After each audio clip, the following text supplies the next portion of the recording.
ఇక్కడ data set ఒకటి ఉన్నది ఈ స్ప్రెడ్ షీట్లో. మీకు కనుక ఏదైనా బిజినెస్ ఉన్నట్టయితే ఇది ఎంత ఉపయోగమో చూడండి. నేను ఇక్కడ ఐటెం కోడ్ ఎంటర్ చేస్తాను. ఐటీఎం 042.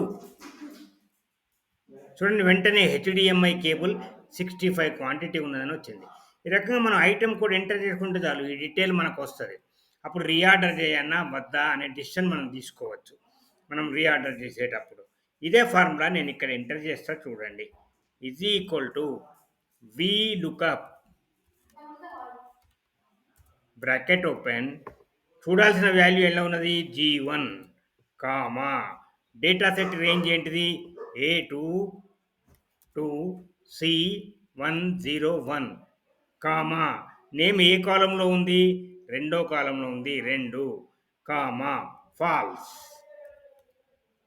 Bracket close enter. చూసారా వచ్చింది. మళ్ళీ ఇదే ఫార్ములా ఇక్కడ ఎంటర్ చేస్తాను. Is equal to V lookup bracket open G1 comma A2 to C101 comma కాలంని ఇండెక్స్ ఎంత ఎక్కడ ఉన్నది క్వాంటిటీ 3 దానిలో ఉంది 3 comma false bracket close enter. చూసారా వచ్చేసింది. మీరు కోడ్ మార్చండి, ఇమ్మీడియట్గా ఈ వాల్యూ చేంజ్ అయిపోతుంది.